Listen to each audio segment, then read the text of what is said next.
الحمدللہ رب العالمین والصلاة والسلام علی خاتم النبیین وعلی آلہ وصحبہ اجمعین اما بعد۔ میرے معزز ناظرین، جیسا کہ آپ کے علم میں ہے کہ آپ کے سامنے ہم نے یہ سیریز شروع کی ہے کہ انجینئر محمد علی مرزا کی حقیقت کیا ہے، یہ سنی ہے یا یہ تقیہ باز شیعہ ہے۔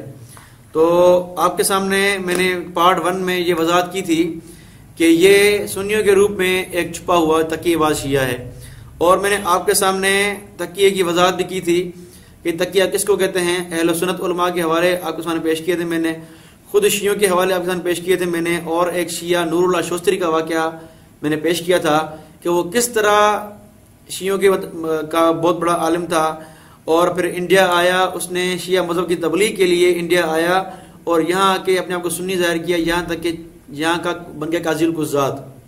پھر کس طرح وہ اس نے دھوکے بازی کی، پھر کس طرح پکڑا گیا، یہ تفصیل میں نے آپ کے سامنے اس لیے واضح کی تھی تاکہ آپ کو اس جیسے تقیہ باز لوگ سمجھ نہ سکیں جو آج کل سنیوں کے روپ میں بیٹھے ہوئے ہیں، سنی پیر یا انجینئر محمد علی مرزا ایسے لوگ بنے بیٹھے ہیں جو شیعوں کی تائید کرتے ہیں اور سنیوں کا ہرد کرتے رہتے ہیں۔ تو ایسے لوگوں کو بچانے میں آپ کے لیے کیا ہو، آسانی ہو۔ تو تقیہ ایک شیعوں کا جو بہت بڑا حربہ ہے اور بہت بڑا ہتھیار ہے جس کو استعمال کر کے یہ سنیوں میں گھستے ہیں اور سنیوں میں گمراہی پھیلاتے ہیں، اور طریقہ ان کا یہ ہوتا ہے کہ اپنے آپ کو سنی ظاہر کرو، بالکل سنیوں کا لباس ہو، سنی والی باتیں ہوں، لیکن وقتاً فوقتاً موقع پر شیعوں کی تائید کر لی، شیعوں والی بات کر دی۔ کسی صحابی خصوصاً حضرت معاویہ رضی اللہ عنہ، عمر بن عاص رضی اللہ عنہ، خالد بن ولید رضی اللہ تعالیٰ عنہ، ابو موسیٰ اشعری رضی اللہ عنہ، ان پر کیا کرے، طنز کرے، اعتراض کرے۔ تو ان کا طریقہ یہ ہوتا ہے۔ اس لیے آپ دیکھیں گے آج کل کے پیر بنے بیٹھے ہیں بریلویوں کے، وہ آج کل پیر ہیں ہی تقیہ باز شیعہ، خود بریلوی ان سے تنگ ہے اور ان کو تفضیلی شیعہ کہتے ہیں، تفضیلی کہتے ہیں ان کو۔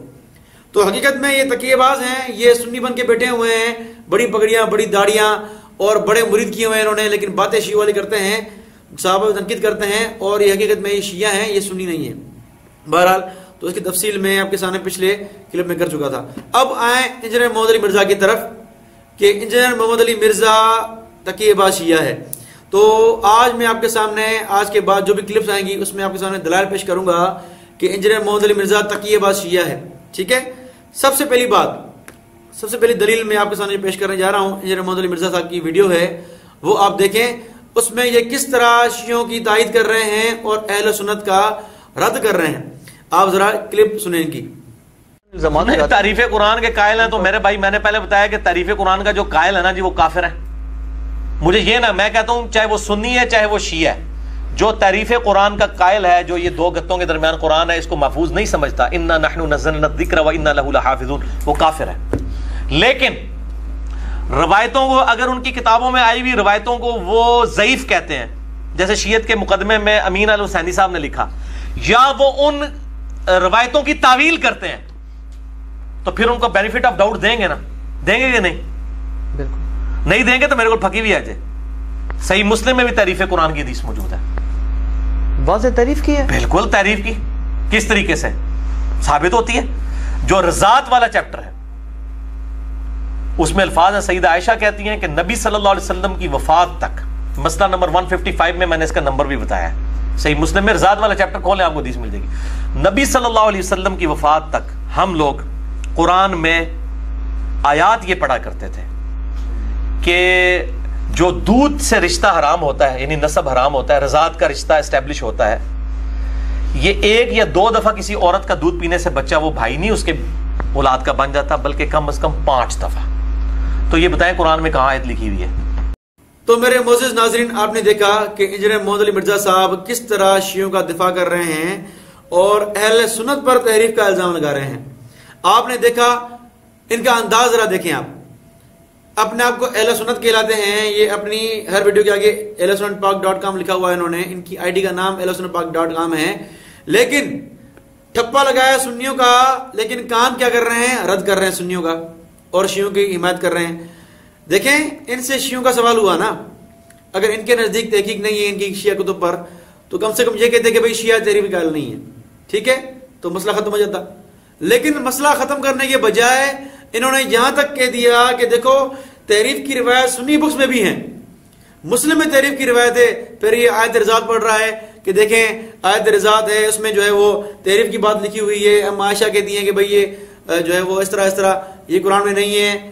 اب دیکھیں اس طرح جو انداز دیکھیں اس کا، آپ اس کا انداز دیکھیں آپ. یہ کبھی بھی سنی عالم کبھی اس طرح نہیں کرے گا کہ یہ کہے کہ بھئی ہماری کتابوں میں تحریف کی روایت ہے، بخاری مسلم میں تحریف کی روایت ہے، یعنی شیعوں کو بچانے کے لیے اپنے آپ پر الزام لگائے. کبھی بھی کوئی ایسا نہیں کرے گا. کیا کوئی شیعہ ایسا کر سکتا ہے کہ سنیوں کو بچانے کے لیے اپنے مذہب پر الزام لگائے؟ کبھی بھی کوئی شیعہ، ذاکر شیعہ، مولوی کبھی بھی ایسا نہیں کرے گا کہ سنیوں کو بچانے کے لیے اپنے علماء پر، اپنے کتب پر الزام لگائے کہ ہمارے کتب میں بھی ایسا لکھا ہوا ہے. کبھی نہیں کرے گا. لیکن یہ اپنے آپ کو سنی کہلا کر کیا کر رہا ہے؟ اعتراض کر رہا ہے سنی کتابوں پر، مسلم پہ اعتراض کر رہا ہے. کوئی بھی سنی عالم اس طرح نہیں کر سکتا. یہ تقیہ باز شیعہ ہے، اندر سے چھپا ہوا شیعہ ہے. یہ شیعوں کو بچانے کے لیے اعتراض کر رہا ہے اہل سنت پر. حالانکہ اہل سنت علماء نے اس کی وضاحت بھی کی ہے، لیکن یہ وضاحت نہیں بتا رہا. ٹھیک ہے. اور جب اس سے سوال ہوا کہ بھئی آپ جواب دیں، تو جواب دینے کے بجائے کہہ رہے کہ میں کوئی جواب دوں. آپ علماء سے پوچھیں، ذرا دیکھیں کہ کلپ کیا کہہ رہے ہیں مرزا صاحب. ہم یہ کہتے ہیں اہل سنت کے علماء سے مہربانی کرو کہ مجھے آیت نکال، مجھے تو نہیں ملی یہ آیت. یہ تو بہت ہی خطرناک بات آپ نے بہت، اور صحیح مسلم میں ہے، یہ مولوی ضعیف بھی نہیں کر سکتے. میرے پاس ترمذی ابو داؤد کی روایتیں بھی ہیں جن کو البانی اور شیخ زبیر علی صاحب صحیح کہتے ہیں. نہیں، اس کا جواب آپ بتائیں نا. پھر یہ تو میں کیا جواب بتاؤں گا؟ ان سے پوچھے نا جو علماء ہیں. میں یہ جواب دوں گا جو شیعہ دیتے ہیں؟ میں یہ کہتا ہوں کہ یہ جو کہا نا کہ وہ، اور اس میں الفاظ کتاب اللہ بھی نہیں ہے، ورنہ تو یہ کہہ دیتے کہ شریعت میں پڑھی جاتی، اس میں قرآن میں پڑھی جاتی تھی، تعویل بھی نہیں ہو سکتی. معزز ناظرین، آپ نے دیکھا کہ جب ان سے سوال ہوا کہ بھئی تو آپ جواب دیں، تو انہوں نے کیا جواب دیا کہ میں کوئی جواب بتاؤں گا. ان سے پوچھے نا جو علماء ہیں، یعنی خود کو سنی کہلا کر، ٹھپا لگا کر، اور جواب نہیں دے رہے. اعتراض کر دیا تحریف کا کہ سنی تحریف کرتے ہیں، حالانکہ جھوٹ بول رہا ہے مرزا، ہم قائل نہیں تحریف کے. اس کا جواب انشاءاللہ میں وقت ملا تو بناؤں گا. جو آیت پیش کر رہا ہے، دلیل پیش کر رہا ہے، آپ دیکھیں جواب خود نہیں دے رہا. کہہ رہا ہے کہ میں کوئی جواب بتاؤں گا، آپ علماء سے پوچھیں. پھر آگے کہہ رہا ہے کہ میں وہ جواب دوں گا جو شیعہ کر دیتے ہیں. یعنی جو شیعوں کو بچانے کے لیے کس طرح بہانے کر رہا ہے، دیکھیں آپ. یعنی اہل سنت کا الزام نہیں ہٹا رہے، بلکہ شیعوں کے الزام ہٹانے کے لیے یہ کہنا چاہ رہے ہیں کہ شیعوں کو آپ معاف کرو گے پھر سنی بچیں گے، اگر شیعوں کو معاف نہیں کرو گے تو سنی بھی نہیں بچیں گے. تو اس طرح کہنا چاہ رہا ہے. یعنی کس طرح شیعوں کا دفاع کر رہا ہے یہ، اور اہل سنت پہ الزام لگا رہا ہے. ٹھیک ہے. تو اس سے آپ واضح دیکھیں کہ اس کا تقیہ باز شیعہ واضح ہو رہا کہ نہیں ہو رہا، کہ سنی مسلک کا رد کر رہا ہے لیکن شیعوں کا دفاع کر رہا ہے. یہاں تک کہہ رہا ہے کہ اگر شیعہ بچیں گے تو پھر سنی بھی بچیں گے. ٹھیک ہے. تو اس بات سے آپ واضح سمجھیں، آپ سمجھدار ہیں کہ کس طرح یہ اس کے اندر میں شیعت کوٹ کوٹ کے بھری ہوئی ہے، اور وقتاً فوقتاً یہ اپنی شیعت ظاہر کر رہا ہے. پھر آگے کہتا ہے کہ اس روایت میں تعویل بھی نہیں ہو سکتی. اس روایت میں کیا ہے؟ تعویل بھی نہیں ہو سکتی. یہاں تک کہہ رہا ہے یہ بات. یعنی یہ روایت واضح تحریف کی ہے، اس میں تعویل آپ نہیں کر سکتے. پھر آگے کہہ رہا ہے کہ مولانا اسحاق صاحب سے 1 to 1 بات کی تھی میں نے، انہوں نے کہا تفسیر میں کہہ سکتے ہیں ہم. حالانکہ جو مولوی اسحاق صاحب ہے خود تقیہ باز شیعہ ہے، وہ خود ان کا استاد ہے، وہ خود شیعوں کو بچانے کے لیے اس طرح کی باتیں کرتا ہے جس طرح مرزا کر رہا ہے. تو مولوی صاحب کی باتیں کیوں کر رہے ہو؟ آپ کو ثابت کرنا ہے کہ علماء اہل سنت نے کیا فرمایا اس بارے میں. ٹھیک ہے. تو آپ کو یہ بتانا تھا، لیکن مرزا کو علم نہیں ہے کہ یہ بتایا کہ یہ روایت جو پیش کر رہا ہے مسلم کی ام عائشہ والی، اس کی حقیقت کیا ہے. صرف شیعوں کو بچانا ہے اور کچھ نہیں ہے. پھر آگے چلیں. اس کی بات آپ جو آپ نے کلپ سنی ہے ابھی، اس کی بات آپ واضح سمجھیں گے تب جب آپ یہ کلپ سنیں گے. اب ذرا کلپ سنیں اس کی مرزا صاحب کی. جیسے میں نے بتایا تھا پچھلی دفعہ بھی آپ کو بتایا تھا کہ صحیح مسلم میں رضاعت والے چیپٹر میں موجود ہے کہ ام عائشہ کہتی ہیں کہ حضور کی وفات تک ہم یہ پڑھتے تھے آیات قرآن کے اندر کہ رضاعت جو ہے 1 یا 2 دفعہ دودھ نہیں بلکہ کم از کم 5 دفعہ جو ہے وہ دودھ پینے سے ثابت ہوتی ہے. یہ تو علماء کہتے ہیں منسوخ ہے روایت. ہاں جی، علماء نہیں کہتے ہیں، یہ نووی کہتے ہیں. نووی صاحب 7ویں صدی ہجری کے عالم دین ہیں. ان کی کوشش ہوتی ہے وہ ہر بات کا کوئی نہ کوئی جواب دے دیں، تو ہمیں کسی کی دوست نہ کوئی لگایا کرے. ہم یہ کہتے ہیں کہ مسلم شریف کی حدیث ہے. ہم ان علماء سے پوچھتے ہیں کہ علماء کو زیادہ قرآن آتا ہے یا ام عائشہ کو زیادہ قرآن آتا ہے جن کے گھر کے اندر قرآن نازل ہوا ہے، اور رضاعت کا مسئلہ ان کے گھر کے اندر ڈسکس ہونے والا مسئلہ ہے.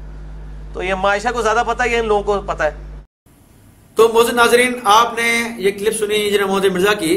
اس میں جو ان کے ساتھ بیٹھے ہوئے ہیں، یہی روایت جب پڑھ رہا ہے آیت رضاعت، تو اس پر ان کے ساتھ بیٹھے ہوئے نے کہا کہ اہل سنت تو اس کو منسوخ کہتے ہیں، یہ جو آپ روایت پڑھ رہے ہیں رضاعت والی، اس کو تو اہل سنت منسوخ کہتے ہیں.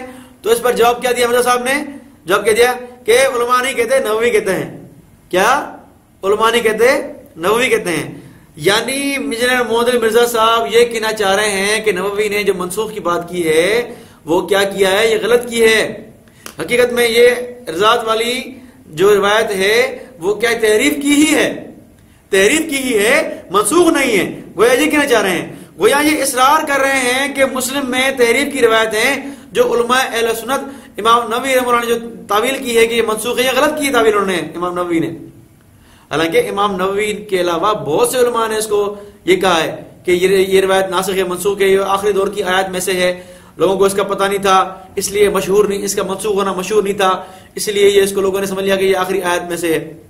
تو اس کی وضاحت علامہ سیوطی نے الاتقان میں کی ہے اور اس کی وضاحت آپ کو روح المعانی میں ملے گی. بہت سی کتب میں حوالے پیش کر سکتا ہوں کہ یہ منسوخ ہے، لیکن مرزا کو کیا کرنا تھا کہ شیعوں کو بچانا تھا. اس لیے شیعوں کو بچانے کے لیے انہوں نے کیا کیا؟ انہوں نے مسلم کی روایت کے منسوخ ہونے کا انکار ہی کر دیا اور اس پر اصرار کرتے رہے ہیں، زبردستی اس کو تحریف کی ہی کہتے رہے ہیں. آپ ایک کلپ دیکھیے ان کی تو آپ سمجھ سکتے ہیں کہ یہ کس طرح شیعوں کو بچانے کے لیے اہل سنت پہ الزام لگا رہا ہے اور شیعوں کو تحریف قرآن سے بچانے کے لیے یہاں تک کہہ رہا ہے کہ سنی میں تحریف قرآن کی روایت ہے.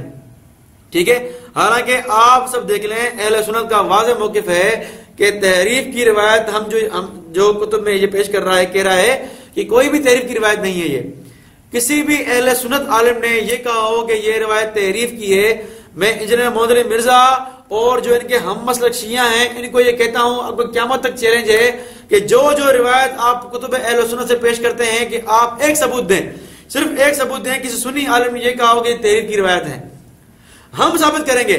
جو ہم شیعہ کتب سے روایت پیش کرتے ہیں تحریف کی، وہ ہم ثبوت ثابت کریں گے کہ یہ روایت تحریف کی ہے. اپنی طرف سے نہیں، شیعہ علماء سے پیش کریں گے ہم کہ یہ روایت تحریف کی ہیں اور یہ متواتر بھی ہیں، ان کے مطابق ان کے علماء کا عقیدہ بھی ہے کہ یہ روایت تحریف کی ہیں اور قرآن میں تحریف ہوئی ہے. ہم ثابت کریں گے. اور یہ کہتے ہیں کہ ضعیف روایت بھی نہیں ہے، یہ ان کے علماء نے ان کو متواتر کہا ہے، مشہور کہا ہے کہ تحریف کی روایت متواتر ہیں، مشہور ہیں. اگر تحریف کی روایت کا انکار کیا جائے گا تو مسئلہ امامت جو شیعوں کا ہے وہ بھی ختم ہو جائے گا. الحمدللہ میرے پاس حوالے ہیں، میں نے اس پہ کئی مناظرے کیے ہیں شیعوں سے اور شیعوں میں کتنا دم ہے وہ میں نے دیکھا ہے. الحمدللہ ہمارے پاس دلائل ہیں کہ شیعہ تحریفی قائل ہیں.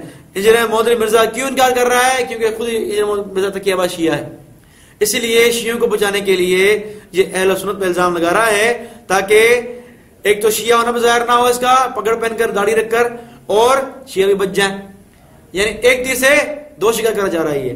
تو حقیقت میں تقی آباد شیعہ ہے، شیعوں کو بچانے کے لیے اہل سنت پہ الزام لگا رہا ہے اور شیعوں کا واضح مسلک جو ان کے علماء نے لکھا ہے تحریف کا اس کا انکار کر رہا ہے اور چند تقی آباد شیعوں کی باتیں کر رہا ہے کہ امین جو ہے حسینی صاحب نے اپنی کتاب میں لکھا کہ ضعیف روایت ہے.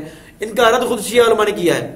بہرحال ان سے رسیدگی رہی تو تحریف قرآن شیعہ مذہب میں کیا ہے اور اہل سنت میں کیا ہے اس پر الگ سے میں بیان ریکارڈ کرواؤں گا.